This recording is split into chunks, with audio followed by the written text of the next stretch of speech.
नमस्कार, update eight 12 में आपका स्वागत है। मैं हूं प्रतिबिंब शर्मा। सबसे पहले नजर मुख्य गतिविधियों पर। प्रधानमंत्री नरेंद्र मोदी के निमंत्रण पर 12 और 13 जनवरी को भारत यात्रा पर आएंगे जर्मनी के चांसलर फ्रेडरिक मर्ज। भारत की पहली आधिकारिक यात्रा के दौरान अहमदाबाद और बेंगलुरु जाएंगे जर्मन के चांसलर। 12 जनवरी को प्रधानमंत्री अहमदाबाद में करेंगे चांसलर मर्ज का स्वागत। दोनों नेता भारत जर्मनी रणनीतिक साझेदारी के 25 वर्ष में विभिन्न पहलुओं में हुई प्रगति की करेंगे समीक्षा। उपराष्ट्रपति सीपी राधाकृष्णन डॉक्टर हिंदोल सेन गुप्ता द्वारा लिखी गई किताब सिंग डांस एंड लीड का करेंगे विमोचन। इस्कॉन के संस्थापक आचार्य श्रील प्रभुपाद की शिक्षाओं पर आधारित पुस्तक का उपराष्ट्रपति एन्क्लेव में होगा विमोचन। पद्म भूषण आचार्य श्री रत्न सुंदर सुरेश्वर जी महाराज की 500वीं पुस्तक के विमोचन का भव्य उत्सव 7 से 12 जनवरी 2026 तक मुंबई के मुलुंड में आध्यात्मिक और साहित्यिक महोत्सव का आयोजन। लोकसभा अध्यक्ष ओम बिरला ऊर्जा 500 महोत्सव में शामिल होकर देश भर में हजारों श्रद्धालु, गणमान्य अतिथि और 1000 से अधिक साधु साध्वी मुंबई पहुंचे। प्रधानमंत्री 11 जनवरी को आचार्य श्री की ऐतिहासिक 500वीं पुस्तक प्रेमनु विष्णु प्रेम का विमोचन करेंगे। विदेश मंत्री एस जयशंकर ने लग्जमबर्ग के प्रधानमंत्री और उप प्रधानमंत्री से मुलाकात कर साझा किया प्रधानमंत्री नरेंद्र मोदी का संदेश। वित्तीय सेवाओं, निवेश, तकनीक और नवाचार के क्षेत्रों में द्विपक्षीय सहयोग को और अधिक मजबूत बनाने पर हुई व्यापक चर्चा। भारत और लग्जमबर्ग के बीच साझेदारी को गहरा करने में प्रवासी भारतीयों के योगदान को सराहा। रबी सीजन में इस वर्ष बम्पर बुआई दर्ज की गई। 2 जनवरी 2026 तक 634.14 लाख हेक्टेयर में बुआई हो चुकी है। ये रकबा पिछले रबी सीजन 2024-25 की इसी अवधि से 16.40 लाख हेक्टेयर अधिक। कुल रबी बुआई में करीब 2.65% की हुई वृद्धि।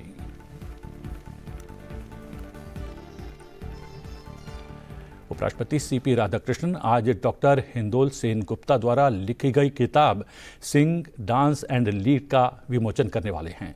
उपराष्ट्रपति सीपी राधाकृष्णन आज दोपहर 2:45 पर डॉक्टर हिंदोल सेन गुप्ता द्वारा लिखी गई किताब सिंग डांस एंड लीड का विमोचन करेंगे। इस विमोचन कार्यक्रम का आयोजन उपराष्ट्रपति एन्क्लेव में होगा। ये पुस्तक इस्कॉन के संस्थापक आचार्य श्रील प्रभुपाद की शिक्षाओं पर आधारित है। उपराष्ट्रपति इस दौरान उपस्थित जन समूह को संबोधित भी करेंगे, उनका मार्गदर्शन करेंगे। इस कार्यक्रम का सीधा प्रसारण आप संसद टीवी पर देख पाएंगे।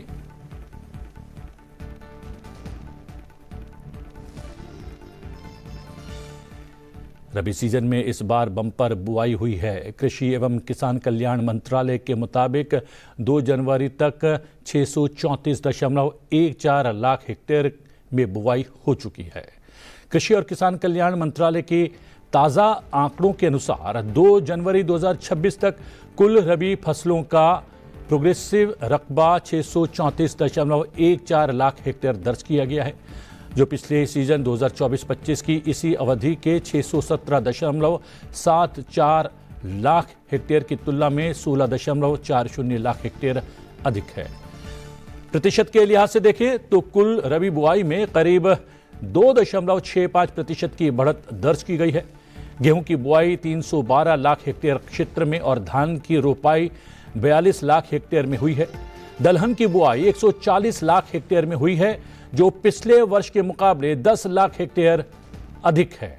श्री अन्न और मोटे अनाज की बुआई 55 लाख हेक्टेयर और तिलहन की बुआई 86 लाख हेक्टेयर से अधिक भूमि में की गई है।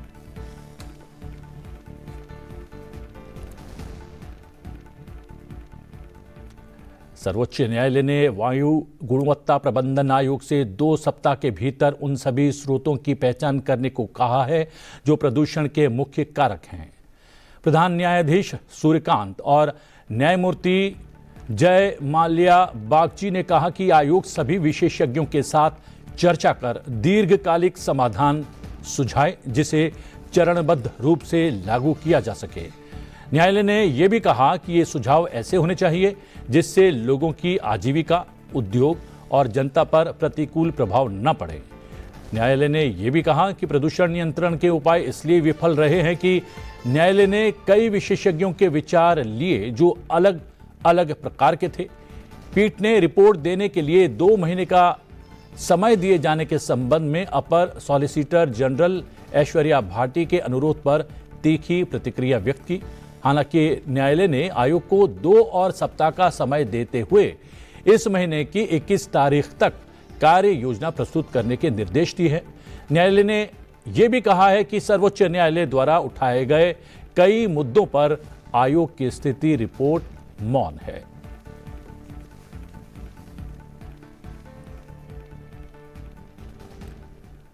जर्मनी के चांसलर फ्रेडरिक मर्ज प्रधानमंत्री नरेंद्र मोदी के निमंत्रण पर 12 और 13 जनवरी को भारत यात्रा पर आने वाले हैं। ये उनकी भारत की पहली आधिकारिक यात्रा होगी। इस यात्रा के दौरान वो अहमदाबाद और बेंगलुरु जाएंगे। प्रधानमंत्री 12 जनवरी को अहमदाबाद में चांसलर मर्ज का स्वागत करेंगे। दोनों नेता भारत जर्मनी रणनीतिक साझेदारी के विभिन्न पहलुओं में हुई प्रगति की समीक्षा करेंगे, जिसने पिछले साल 25 वर्ष पूरे किए हैं। व्यापार और निवेश, प्रौद्योगिकी, शिक्षा, कौशल विकास, रक्षा और सुरक्षा, विज्ञान, नवाचार और अनुसंधान, हरित और सतत विकास तथा लोगों के बीच आपसी संबंधों जैसे महत्वपूर्ण क्षेत्रों में सहयोग को आगे बढ़ाने पर भी चर्चा की जाएगी। प्रधानमंत्री नरेंद्र मोदी और चांसलर मर्ज व्यापार और उद्योग जगत के प्रमुखों से भी बातचीत करेंगे और क्षेत्रीय और वैश्विक महत्व के मुद्दों पर विचारों का आदान प्रदान करेंगे। इस यात्रा से उच्चतम राजनीतिक स्तर पर नियमित बातचीत से और मजबूती मिलेगी। ये दोनों देशों के लोगों और व्यापक वैश्विक समुदाय के लाभ के लिए एक दूरदर्शी साझेदारी के निर्माण हेतु भारत और जर्मनी के साझा दृष्टिकोण की पुष्टि करने का अवसर प्रदान करेगा।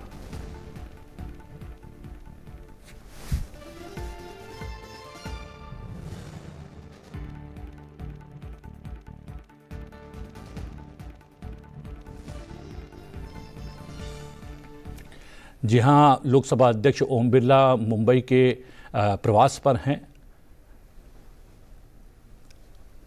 और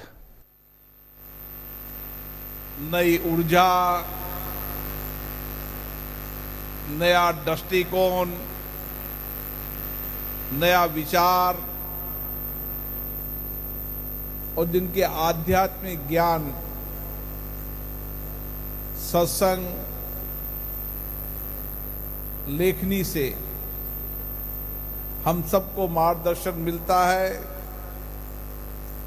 परम पूज्य दक्षापति श्री श्री राजेंद्र सुरीश्वर जी महाराज को भगवान को मैं प्रणाम करता हूँ। सुश्री श्री भगवान श्री कल्पतरु सुरीश्री महाराज और पूज्य आचार्य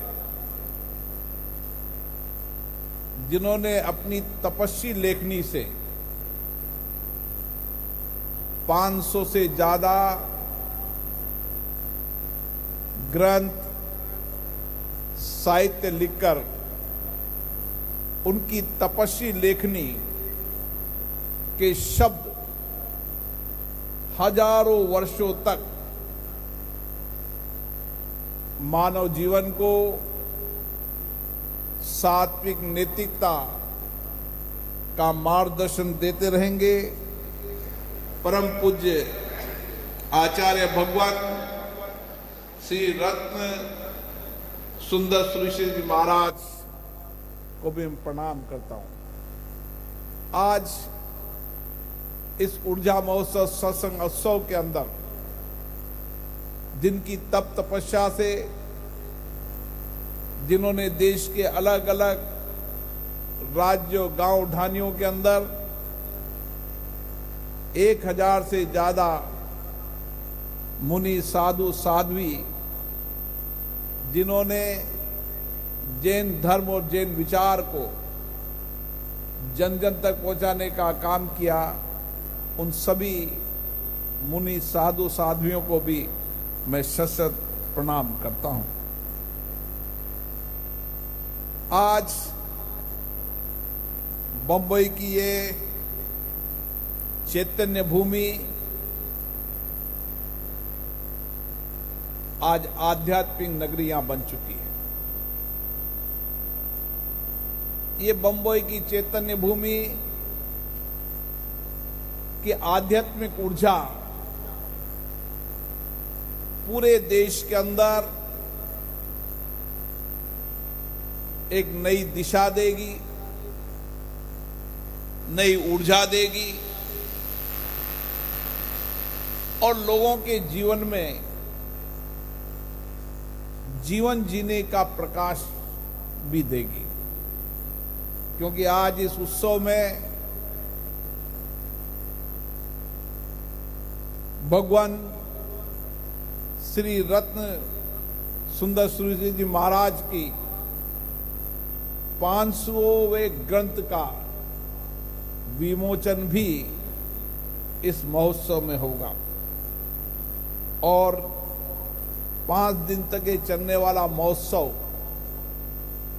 केवल इस धरती को नहीं, इसकी ऊर्जा देश और दुनिया तक पहुंचेगी। गुरुदेव ने आचार्य जी का जीवन तप तपस्या कठिन तप से है। 19 वर्ष की छोटी सी उम्र में आचार्य जी ने इस सांसारिक जीवन के अंदर आध्यात्मिक का मार्ग चुनने का संकल्प लिया। जब आध्यात्मिक का मार्ग उन्होंने चुना था तो उनको भी पता नहीं था कि उनकी तपस्वी लेखनी जो शब्दों में जरूर है, लेकिन मानव जीवन के अंदर, मनुष्य जीवन के अंदर जीवन जीने की ज्योति वर्षों तक प्रज्वलित होती रहेगी और उनका प्रकाश देश और दुनिया के अंदर मानव संस्कृति को एक दिशा देता रहेगा। आचार्य जी ने व्यक्ति के जीवन के हर दृष्टिकोण पर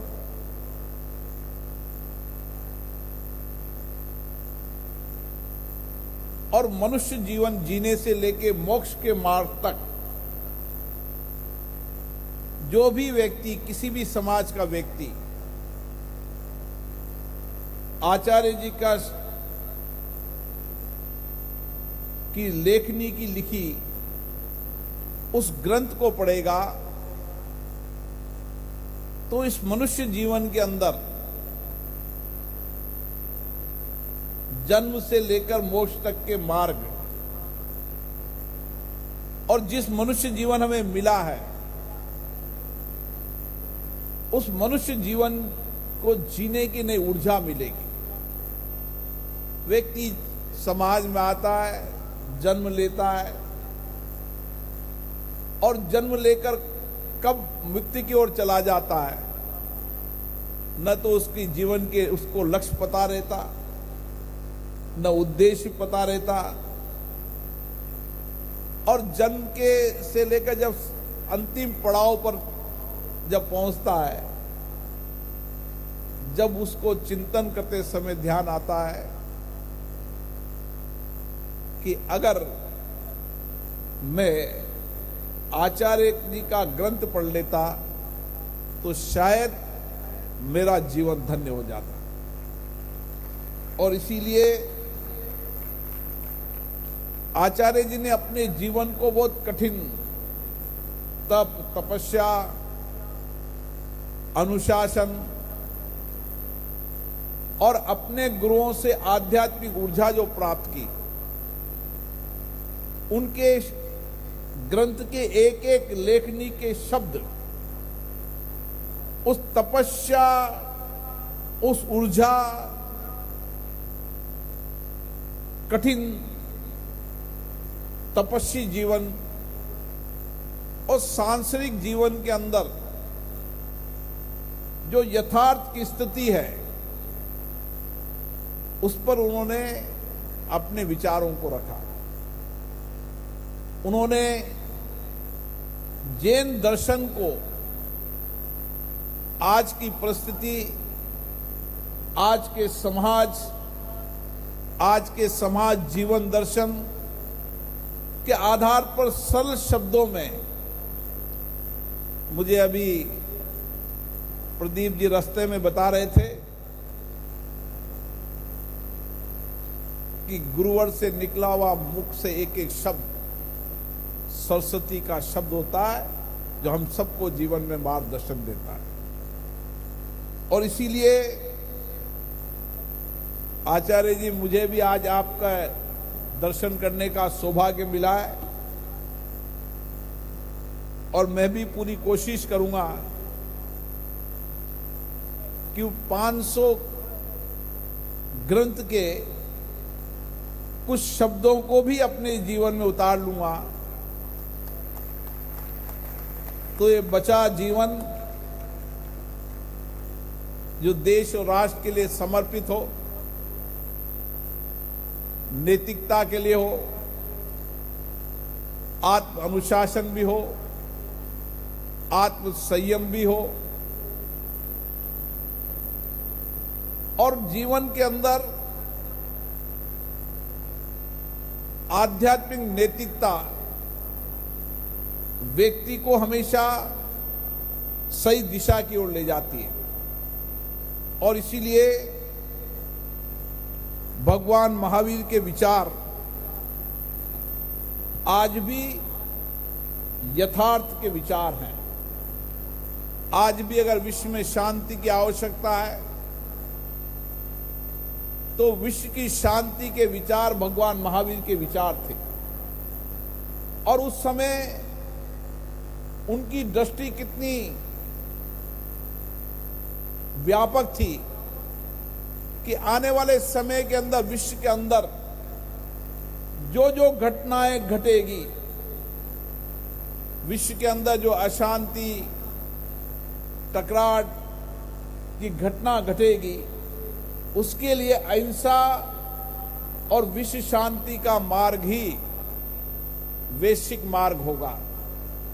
और आज यही वैश्विक मार्ग है जो भारत की आध्यात्मिक संस्कृति से भगवान महावीर ने दिया है। मुझे खुशी है कि आज भी वह विचार केवल जैन धर्म का विचार नहीं, वो देश का विचार है, इस विश्व का विचार, और इसी विश्व के विचार, भगवान महावीर के विचारों को विश्व और देश में अपनाने का प्रयास करना चाहिए।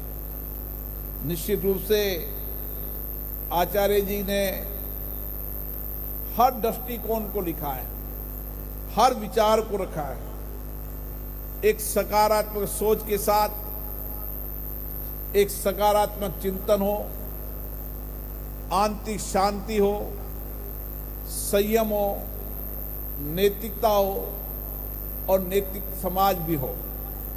और इसीलिए उनकी अलग अलग ग्रंथ निश्चित रूप से हम सबको ज्ञान देती रहेगी, और उनकी संवाद की भाषा, शब्द, जो आध्यात्मिक विचार है, वह हम सबको नए दृष्टिकोण के साथ जीवन जीने की राह बताएंगे। और इसीलिए व्यक्ति को जीवन में प्रयास करना चाहिए कि वह जैन धर्म और विचारों को जीवन जिए।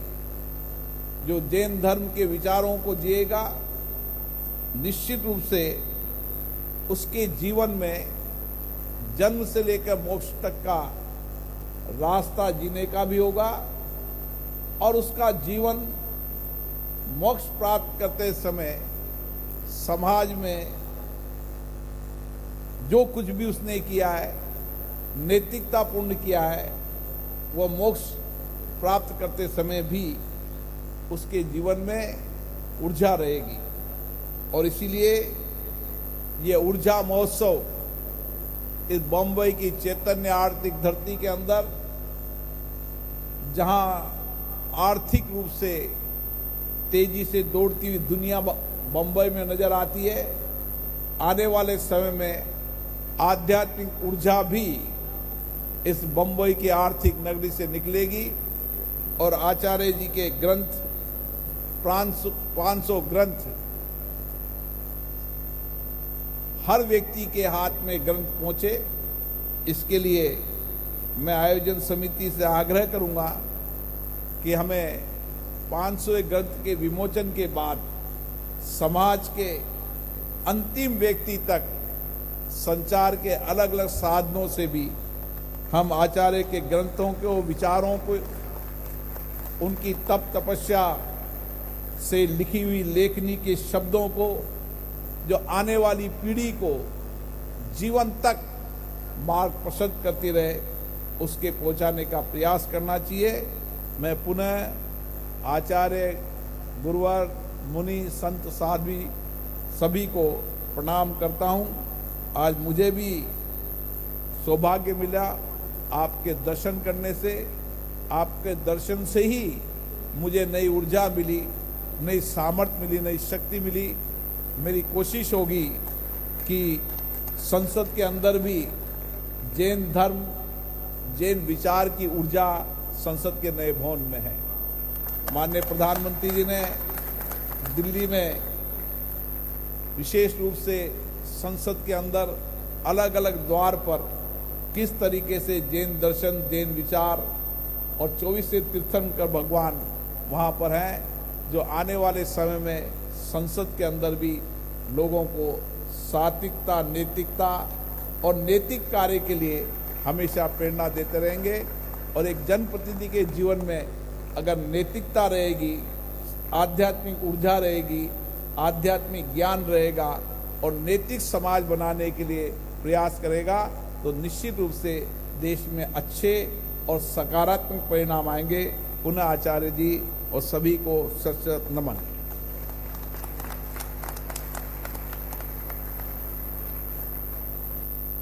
बहुत ही सुंदर हमने उनकी वाणी सुनी। अभी मैं विनंती करना चाहूंगा प्रवचन शिखर आचार्य देव श्रीमद विजय महाबोधि सुरेश्वर जी महाराज साहब को कि हमारे बीच पधारेंगे और प्रासंगिक प्रवचन फरमाएंगे। विनंती है आचार्य श्री से पधारो।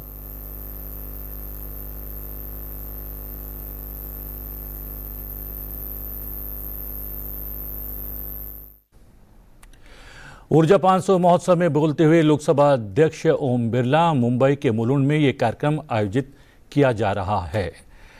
तकनीक के इस बदलते दौर में अब एआई सिर्फ एक्सपर्ट्स या कोडर्स तक सीमित नहीं रह गया है, क्योंकि अब एआई सीखेगा हर भारतीय। भारत सरकार के नेशनल एआई लिटरेसी प्रोग्राम के तहत लॉन्च हुआ युवा एआई फॉर ऑल, जो हमारे छात्रों, युवाओं और प्रोफेशनल्स को भविष्य के लिए तैयार करेगा। खास बात यह है कि आप मात्र 4 घंटे के फ्री ऑनलाइन कोर्स के जरिए एआई की बारीकियों और इसके जिम्मेदार उपयोग को समझ सकते हैं। चलते चलते आपको छोड़े जाते हैं इसकी कुछ खास तस्वीरों के साथ। मुझे दीजिए आज्ञा, बने रहिए संसद टीवी के साथ। नमस्कार।